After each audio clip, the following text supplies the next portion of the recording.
it's like how you watch that TV show on ESPN where Oh, college game day, no, not College Game Day. It's more like Sports Center. no, not Sports. No. ESPN First Take. Now see now you're just adding to the confusion in my brain. It's like the two guys that talk to each other and they get into arguments vocally with each other. Shannon Sharp and the other guy. Yeah, I was thinking that was First Take. Oh, I don't even know what the name of the show is. Yeah, yeah, I think it but might be that's First Take. but that's how a lot of those shows are now. It's either the like two guys talking to each other and you tune in and you watch it, or it's kind of like a themed format like Are You Garbage, where they have an idea. The idea is they even have an intro song to the show where it's like uh it reminds me of Lifestyles of the Rich and Famous, where it goes, "Are you garbage?" A show where you find out, and it's they have like this little intro video, and it's so great. I'll that's the one show I'm actually on. I'm about this close to becoming a Patreon member. Oh wow, Probably am gonna do how much is ten their bucks, ten Patreon? bucks a 10 month. bucks? Yeah, it's so Oh cheap. wow, that's It's so great. cheap, but see this is completely a plug for that show, and I hope anybody who ever watches this does check them out.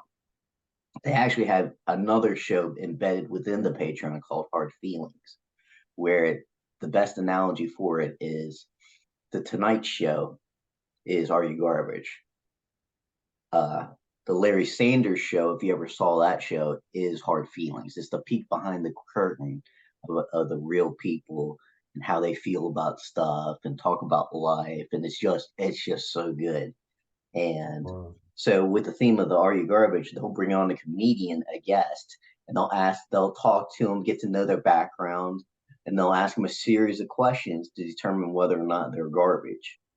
And that's how Are You Garbage works. But with Kill Tony, how Kill Tony works, it's a show in which they do an intro song, and then they're talking to the crowd. There's a crowd of people in a comedy club, and they basically, they say, okay, as a format of the show, for our first comedian, we pull your number out of the bucket.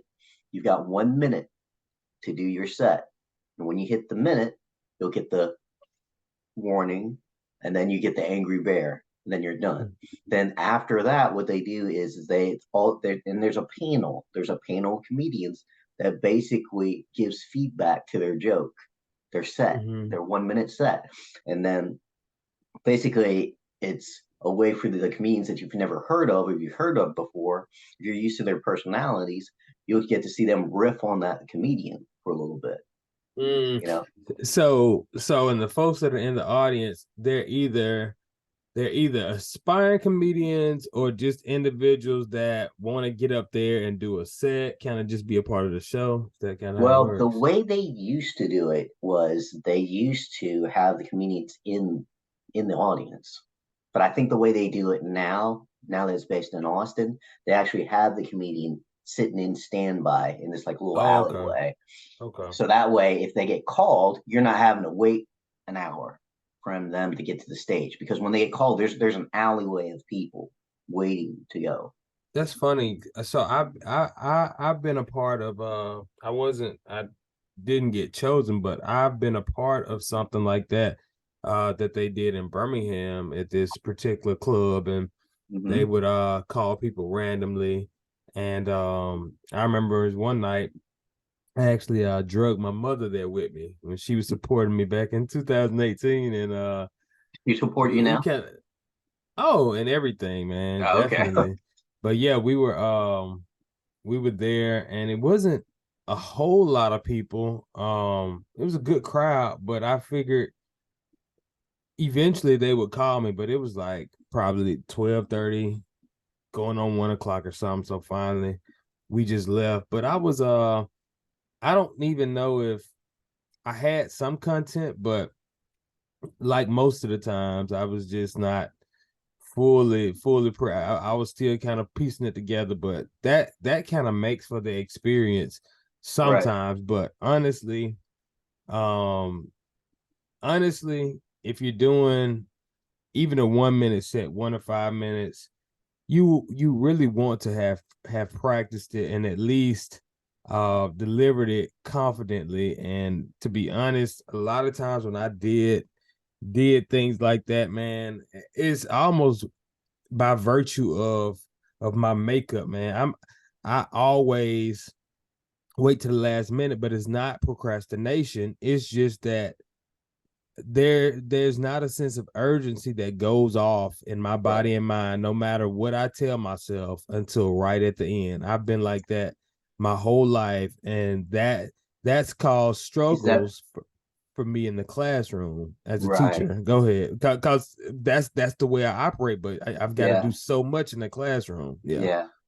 So is that you think? Because I'm a huge procrastinator too. I will. You said two. I said it's not procrastination. Go ahead. Oh, oh, wait. All right. Well, let me. Okay, I locked onto something that you said, so I just kind of took it all the way to the end zone and assumed you don't procrastinate. No, it's not procrastination. Okay. I tried to do it like on time, but my brain and mind doesn't work like that. Like Okay. I can sit down and try something a month in advance, Uh huh. and it won't flow. My Uh huh. ideas and things won't flow until 2 days before it's due. Okay. No matter how many times yeah, just Okay. kind of. So so I misinterpret it as procrastination. So procrastination is you just from what you're telling me, and I have to look up the definition of the word because I've always assumed this was procrastination. Procrastination is when you genuinely wait till the last minute. You're not even trying to prepare. Right, exactly. Gotcha. Gotcha. So I've lumped that type of behavior in as procrastination because that's what I do too. I do a mix of either I just wait till the last minute or I prepare and I don't get it into flow state until like the last minute. Yeah, man. I do think it's a I think it's skill. genetic. Yeah, yeah, I do, because and I think it's a skill that we could probably, now the older we get, the harder it is to master, but a skill that we could work into our lives to, I don't know, get something to fire off in our brains Yeah. earlier. Yeah. But I think that's trained early on. Like if you Right. don't get it early in your life, Right. it's Your really body hard just to get later. that's how your Yeah. body just behaves. Yeah. Because yeah, even now, like I was in training uh Tuesday, Wednesday, Thursday. Wednesday, Thursday, I think. Yeah, it was Wednesday, Thursday for a class, Mortgage University. And thankfully there was no test taking material because if there was, I'd be working on the day of. I remember going through some credit training classes over the years, and the teacher actually had material that we would fill out and complete and stuff like that. And he gave it to us like like the next day, and I'm like, I ain't doing this shit. I am too old for it. I'm not getting graded on this. We're paying you to come teach us. It's not the other way around. You're not grading us or anything like that. There's not the value is I learn your material and I'm able to apply it. We're paying you to train us. So if you think about it that way from a teacher's perspective, I wonder Yeah. if one day, not soon, if eventually teaching itself, but see, you'd have to have a society that's already self-sufficient as far as it knows how to do its job. Like the kids, Mhm. they know the skills. They Yeah. know it, and it's just a reinforcement of it. It's kind of like your classes that you teach. That people have to pay you. You Yeah. know what I'm saying? To teach, and they're coming because they want to learn. They paid you. Like there's an actual, not a salary. You're getting paid every month, but you actually Yeah. get paid per commission each session. Right. Right. Right.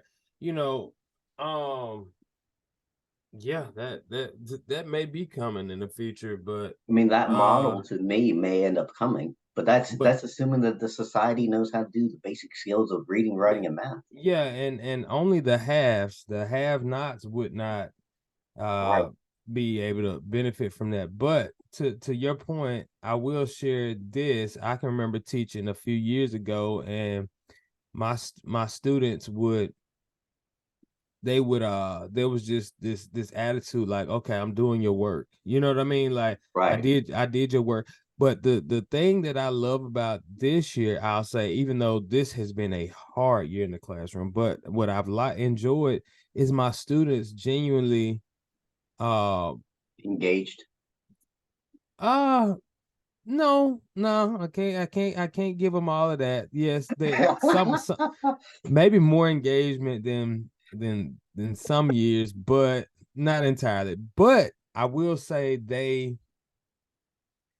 are willing to do the work, and they're embracing the learning factor of it. I don't get the thank God, yeah, I don't get the impression that it's like, okay, I'm done with your work. What else? Like they're doing me a favor. I haven't gotten that this year, and I'm oh, bro. In years past, man, that was not so much last year, but in years past, that was a strong sentiment. That was I got that a Wow. lot. Yeah, man. Like, yeah, I'm doing you a favor. I'm doing what else? Because, and you got to think about it. I think, and I mean, a lot of people go back to this, but I think with the YouTube generation of social media, we've Yeah. talked about how much of an influx of information they was accessible to them. And so for a lot of them, I think they were seeing these things, and it portrayed itself as Mm, education, but yet, mm, for mm. most of them it was just they don't realize it's only information because they It's don't know how to content. apply it. Right, it's Right. content. It's Yeah. not something that they can apply Yeah. to their lives and get to that Right. next level, but they were not Right. able to differentiate that. But in their subconscious, they know, and school is less of a you know It's a a daycare. luxury or a conduit, yeah, and more of just an obligation and something they are Right. gonna just Social pass the obligation. time, right? Right. So, Yeah, that's the interesting thing, thinking about what can help benefit the next generations moving forward. I guess that's why the homeschooling model is starting to become more and more uh, popular, not just from a safety standpoint, but think about it this way. You know, for you, correct me if I'm wrong, every year you get a new batch of students. yes, yes, for the most So part. so you don't get enough time to be a part of their lives, to engage with them, to carry them like every step of the way, to help them. See, this is where That's the true. the value is. Somebody has to create a school that's like this, because they have to recognize this what's happening. The youth now is being so flooded with information that they're not being taught wisdom, the ability to discern. Out of all this information, out of all this content, this is what you actually need. This is what's going to actually help you. This is what's going to actually, if you really want to do this, then you need to focus on this as your key search phrase. You need to learn these basic things, these very basic things. You may not be a math person. You may not like writing. You might not like reading, but you need these things in order to be able to absorb and understand these things that you really like. Because Right, someone that's an advanced user of this skill or trade, they're not going to dumb it down for you. And so you're going to be stuck having a key phrase search for that. Well, as a teacher, I'm going to teach you how to properly key phrase search for the content that you're looking for. And that's what you're paying me right. for. But also, too, I'm come alongside you at age let's just, I would say it's hard, but age 5, and I'm your teacher from age 5 to age 18. You're in my classroom, smaller classrooms of 10, 20, and I'm your teacher from that age. And to preserve the energy of the teacher, that teacher is only designated a block of time. You split it up between 3 teachers. So you have teacher for block A time, block B time, block C time. And so that way you're having that same group of 3 teachers 5 days a week, and then they have that same group of kids. So you're having the ability to really teach, mentor, and help mold them into what they want to be. Ultimately, it's not about you; it's about them. But see, now you're, instead of every next year, you're not having to worry about, oh, I got to readjust for this, this new group of batch of students. Now, here the caveat is, within the group of 20, say 20 kids, obviously people aren't going to be able to afford that tuition, whatever it is. So you're going to have some people drop out. Okay. So you're going to be introduced to like 1 or 2. So you cap it at, okay, we're going to only allow a group of 2 maximum new additions. And it drops off to no less than 15. Okay.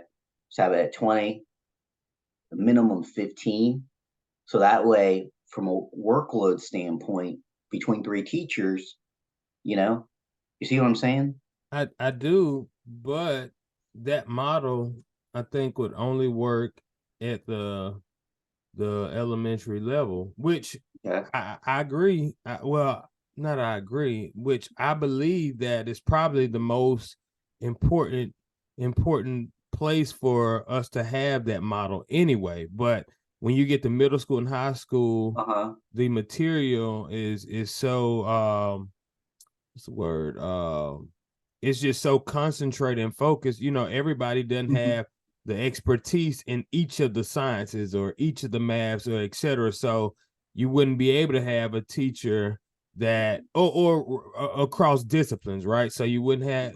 I guess you could have. You have just specialized. You could have, yeah, like you said, you could have 3 teachers that work together with the same group of students, like you Right. said, though, something like that, 3 or 4 teachers, and they Right. work with those students. But even then, we've got teachers that teach 9th grade a math or science in 9th grade. They can't teach 10th grade math or science or juniors or seniors because it's so yeah. So, but to your point, elementary is when students most need that.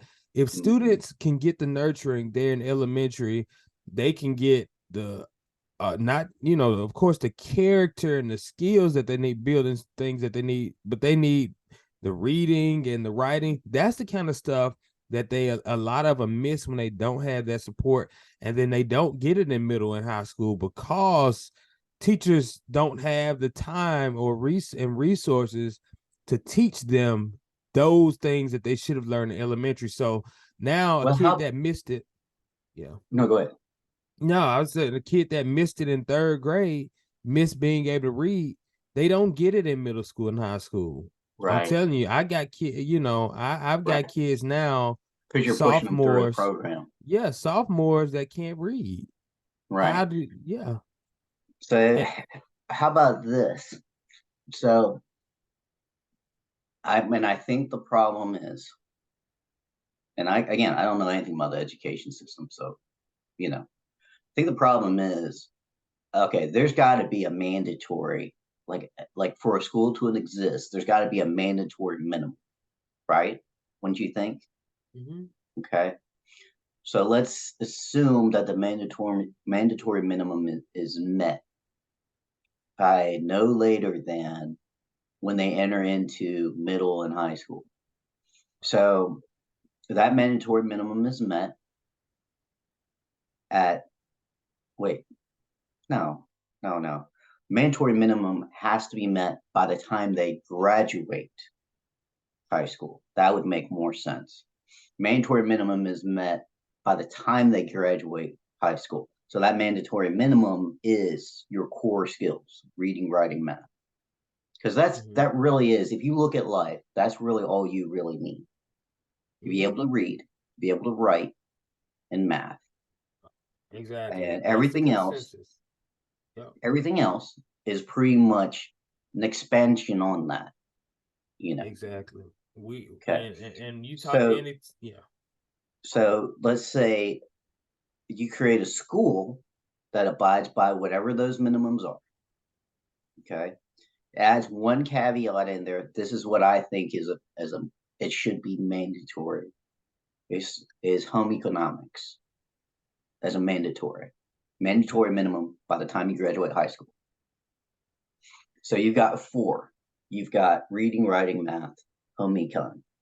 So home econ can be comprised of some elective type stuff, but I think a mandatory within home econ is personal finance, like your how to balance a checkbook, how to, math, like your basic how you and see here's where that part of handling your finances kind of brings in your reading, writing, math, because you got to use addition and subtraction. I mean, at the end of the day, we all are going to have a bank account. We're all going to have cash. That's math. If I have a $10 bill, I spend $5. How much do I have left? $5. We all know that, but that's math. You have to understand that. In order to give somebody buy a bag of Cheetos, you got to know how much it costs. That's communicating. And if you can't verbally speak, you got to be able to write it out. Okay. So those four are necessary in order to graduate. And again, it's the government. That's hard to do that. But everything else outside of that is an expansion. Okay, so you've got your core three teachers that specialize in whatever it is. One is math, one is reading, one is writing. Okay, or that. So they've got their specializations, but they're not just specialized at a basic level. They're specialized enough to go expand. It's a real different model because you'd have to. It's really driven by the student. But you see, you can control it because you only offer things that help them get to the next level, which is being able to take that college preparatory test. And along the way, you're coaching, mentoring them to say, if you don't want to go to college, that's fine. You can go to vocational school. You see?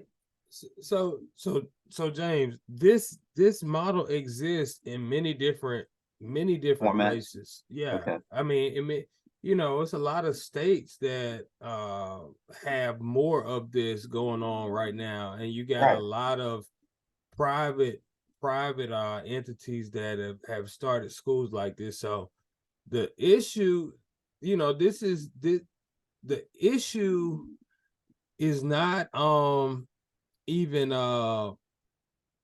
getting the word out, like that's what you just said. That model is definitely it's been established, it's been validated. I've read about it, it's accredited.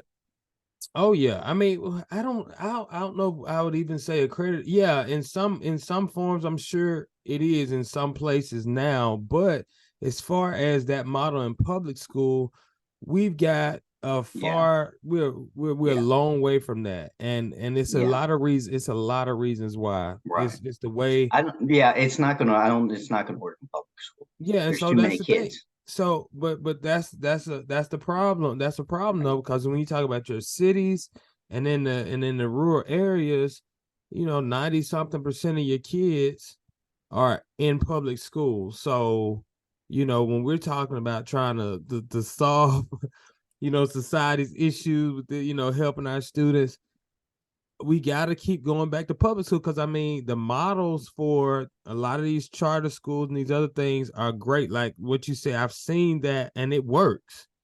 But public school is just it's a conundrum. You got so much money and so many institutions tied into the way that it is. We've just gotta we're gonna have to work with what we have and population density at the end of the day. Because we think about it too, it's environment, You know, that's what it is. You just there's just no way to really. They only if and again, that's why kids go to private school, because the parents are have a vested interest in their children and children's future.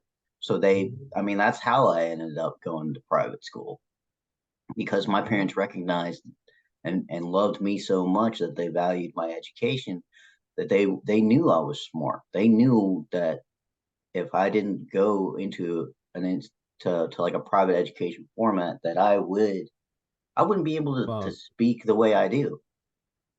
I wouldn't be able it's to be like a more heightened version of what I am. I would have been it's my capabilities would have been capped. it's a cycle, man. It's just it's human nature. If you the halves, if you have something and you know something that you can give to your kids, you do, Yeah, and then yeah. those that don't have are not able to do that. And it's just a cycle. It's just a And cycle, it's man. like what are the rich what do the rich parents teach their rich kids that the poor and the middle class don't? It's well, they teach them what they know, and Yeah. that's ultimately what it is.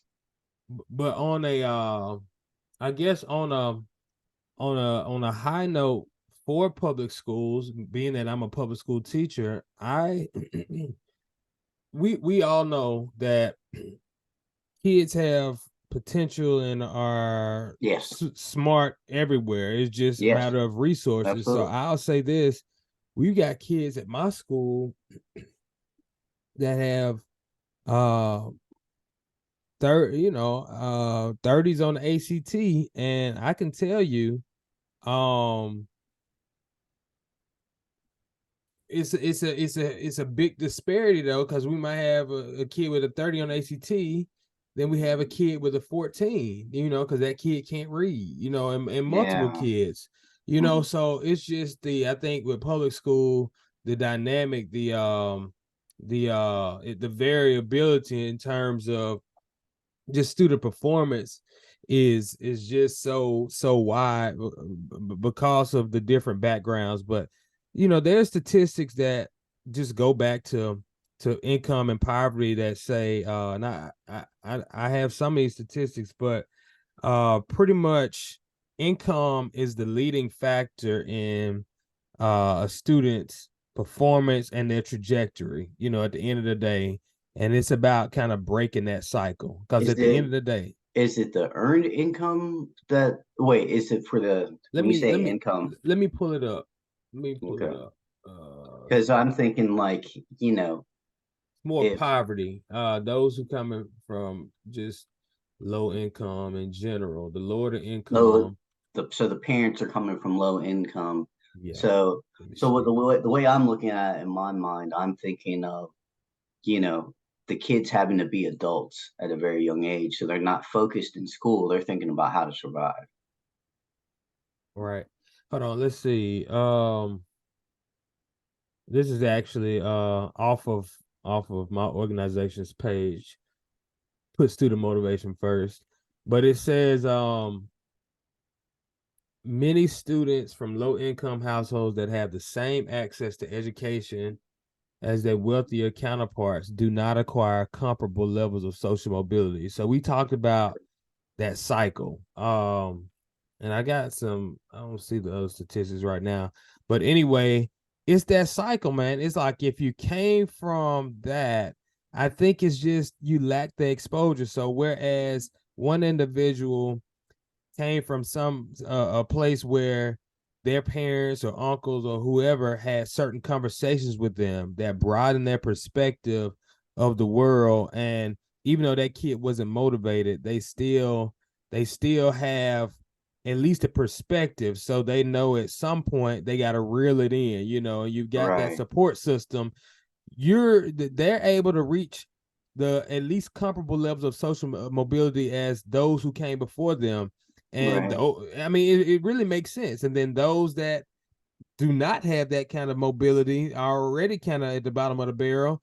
They Right. did not only do they not have somebody to teach them those ways, they don't have a perspective most of the time to kind of break those old cycles, so they stay Right. in that cycle. So it's about breaking those old paradigms, those thought processes and things like that that keep individuals from being able to move up the ladder.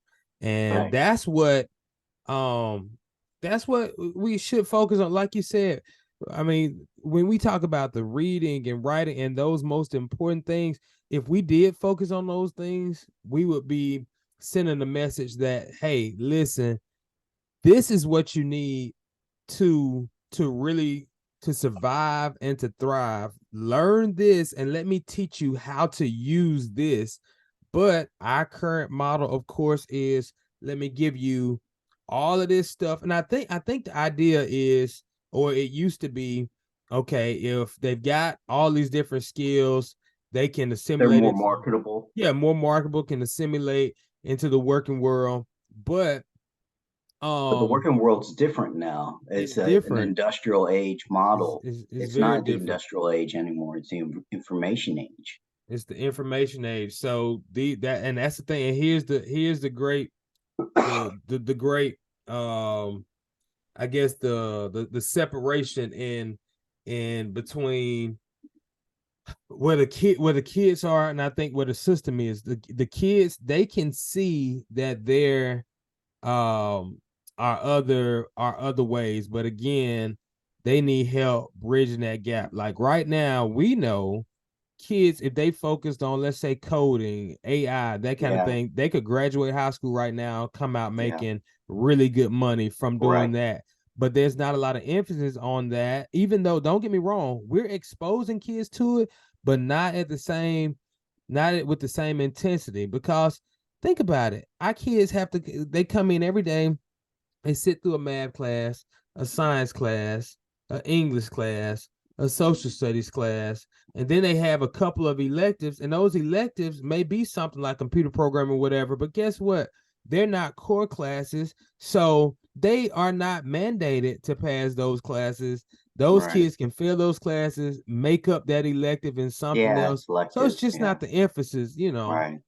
Right. It's kind of like college too. If you think about college, you gotta have to have a certain level of credit hours plus, a certain grade level in order to graduate with a certain GPA to graduate. Right, right, So in college, it focuses down into whatever course of study that you're interested in. But we know, being out of the education environment, school environment system for a while now, that once you get into the real world, you know, the real world's completely different. You right, know, right, that's like when if you can even so in something that you're wanting to study, like say you want to go into banking. Okay, you can go to banker school and study stuff, but when you get out there in the real world, interacting with real people, real situations, the real life application is so much more different. right. So that's the when you were talking about, the restrictions that people have, if you don't have a relative or a good friend that lives outside of your town, let's say you just grew up in the same town, then you don't have perspective on how big life and the world actually is. And even if you sit and watch it in YouTube, watch it on YouTube or whatever you watch it on, you just watch and observe it as, oh, that's a possible life, not a life that I could actually have Right. and aspire to go get it. And that's really finding the material to get the classroom engaged. From a teacher's perspective, say I'm looking at it from the perspective of the teacher and the student. How can I keep the teacher mentally and emotionally sound and healthy? So I'm And I'm how can I glad help to keep the student engaged, mentally sound, and healthy? I'm glad you brought that point up because uh, uh uh, honestly, teachers, and this is across the board, I can't speak for every school, but I know in general teachers are asked to do so much in terms of it's kind of crazy. It's like me and you right now are talking about a more simplistic way of doing things, kind of what I think a lot of people from the outside looking in, and even us as teachers would say makes a lot of sense. Let's focus on the main skills. Let's help students realize their interest, and let's take them on that course. That's what we all see as that makes sense, but that's not what we deal with. Instead, Right. it's like we have to listen to how crazy this is. We have to constantly inundate these students with all this information. Why I'm not interested in going into science. Why do I need matter of fact, I'm not even gifted in that area. Why do I need chemistry, physics, physical science, Yeah. biology, all of this? So here's what we're doing. We're inundating them. And then here's what we're putting in something they're not interested in that turns them off of school, makes them feel like, okay, oh, I really dread this. And then this is what we put on the teachers.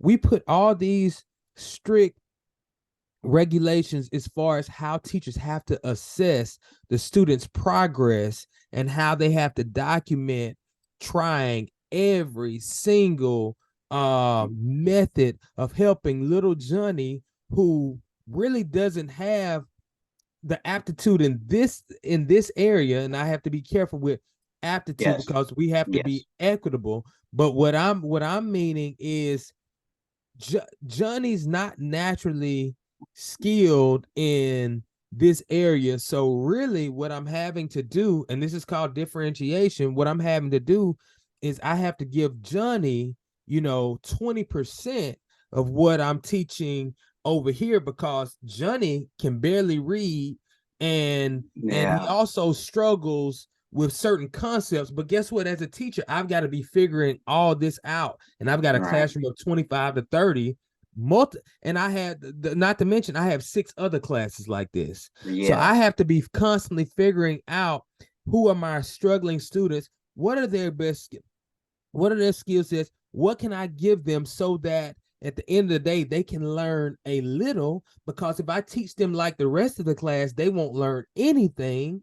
And Right. so we're having to do that. And you got to get this all by the end of the school year. You got to get reach a certain metric. This Yeah. metric of performance. Mm-hmm. Exactly, man. So it's Hmm. just it's just it's not practical, man. This No, model is not practical. it's not, because at the end of the day, that one kid that's struggling in this area, that because I'm not in education or the education system, I can just kind of speak it plainly. Uh, that child is going to grow up to be an adult who's skilled in something that is completely not in what you've been forced to put on them that whole time. Yeah. You know So that yeah. so that you'll hear these adults say later in life, like, "Oh, school was just a waste of time," or, you know, "I didn't. I was actually destined to be this," and they became that, and they became really successful at it. Because in Mm-hmm. life, depending upon what you measure success as. If you measure success as how your peers, your opinion of your peers, they end up being successful business people that barely finished high school or barely or finished college because they found something that they wanted to do. They built a business or a product behind it, and they made multimillionaires. And then that, as the world looks at them, they say, "Oh, well, that guy's a successful person, but he didn't finish school or Yeah. whatever." You know what I'm saying? Right. That's the and but everybody forgets about the fact that the teacher was really doing the job that they were hired to do. And Yeah. based from what you're saying is was confined to do it a certain way. Mm-hmm. And so Yeah, man. this is just a teacher appreciation hour. That's all this is. Yeah, man. Like, I think all the for one is as simple as it sounds. I think all of these public schools, for one, should be assigned um should be assigned like real motivational speakers, that like a series of motivational speakers Yeah, um with that's different nice. backgrounds, Different different backgrounds, experiences, different experiences. that, So that's what the academy does. Every year yeah. we have as a part of the graduation ceremony, and this is almost 35 years ago now for Mhm. me. 30, 90, yeah, I'm at 30. So I graduated in 98. So 38 will be 30 years. I don't know. It's too early for math. But at the end of the year, when the graduating class graduates high school, they'll bring in, well, they do that even in high schools, right? Public high schools. They'll bring somebody in to speak about, give a motivational speech to something, to talk about their background and all that stuff. Would they just needed to make that like a regular thing, where Yeah, like at the end of every year you get somebody that comes in to speak. oh no, I mean monthly, weekly. Oh wow. No, no, but Yeah, yeah, that yeah, happens. I love it. I've been a part of I told you I was the keynote for the career tech program in Montgomery. I was the keynote speaker at that No, annual I don't banquet know. That's my first for, time for hearing that. four straight years. Four Really? straight years. Yes. Oh. But Now I really no, need your autograph. You've never given me no. your autograph this whole time. All the I books you've written, you've never given me your autograph. really? I'm checking right now. Hold on Okay. before I say. I'm gonna check. But Keep talking. but yeah, man. They know our students just as much we shove math and science and all this stuff down their throats. We need to be pushing we need to be shoving their future down their throats. You know what I'm saying? Because while they're this math and science and all that kind of stuff, a lot of it, if they're not, I got students that are interested in engineering, so that's relevant to them. But for a lot of them, it's just not. So they don't make the correlation to their future. A kid that's interested in engineering, I can talk, and because one thing I do, I assess my students at the beginning of the year. I ask them about their interests and all that kind of stuff. We talk about it, so I can talk to this kid that is one engineering when they want to do engineering. If they're struggling with a concept, I'm like, all right, you're gonna be doing this. Come on, we got to get it. But for all these other students, where's the relevance that's connecting them with their future? That's connecting the now with their future. That's where the motivational speakers come in. That needs to be. So I when I was doing one of my programs, my master's program, I was reading about how some of the most successful schools. This was in the New England area, but it was several schools, and they all, as different as they all had one thing in common. They had these regular assemblies with speakers, and maybe the speaker it may have been the principal, it may have been somebody there on staff, but they were regularly inundating students with this idea of kind of they were creating this culture of academic and social excellence. So that's what our students And need, man. I for the life of me, your book is in my library, so I've been digging around for it, and that's you're right. It's got to be about so as one of the creeds of the academy is the pursuit of excellence, and that is actually the my website is pursuit of excellence. So that's really what the if you can get everything centered on one thing, just one word, it's excellence, to pursue it, to chase after it, and to be committed to chase after it. So that's really what it needs to be about, is that, and the Right. assemblies of excellence. That I'm telling you, man, I think if we get enough money pulled together, we could start our own school. Right, bro. Let me tell you what's so funny. You said your website, The Pursuit of Excellence. So I googled The Pursuit of Excellence. It's a book. The book is written by a Ryan Hawk. Is that not funny? Oh my god. Yes, it is actually funny because Don't uh say it. Don't say it. I that's weird. I was about to say, do not say state the obvious. I thought you were gonna say it like, yeah, it is weird because my name is actually No, no, I did not. No, I didn't. that wasn't No, I didn't break it okay. away into a joke. But no, it that is weird, huh? I guess That me is and weird. him were our minds are in sync somehow. I guess. Right. Yeah. All right. Hey, bro. Let's cut it. Kitties. Yep, kitties are up. All This right, hey, man. this is a like we didn't even mean to do this one. Right. That's a pound. That's a pound. We kind of did because when you add, but you know, as far as this morning, right? We didn't plan this Yes, morning, it was an audible. but you asked the question. I said, why not? Why Yeah, not? Yeah, man. It was yeah, a good one though. It was a good one. yeah. All right. All right, man. Episode I'll say 21. it. All right, peace, man. Have a good day. Yeah. Enjoy football Oh, and beer. And I know you like a good oh wait, nope, not you anymore. Not right now. All right, peace. all right. Bye.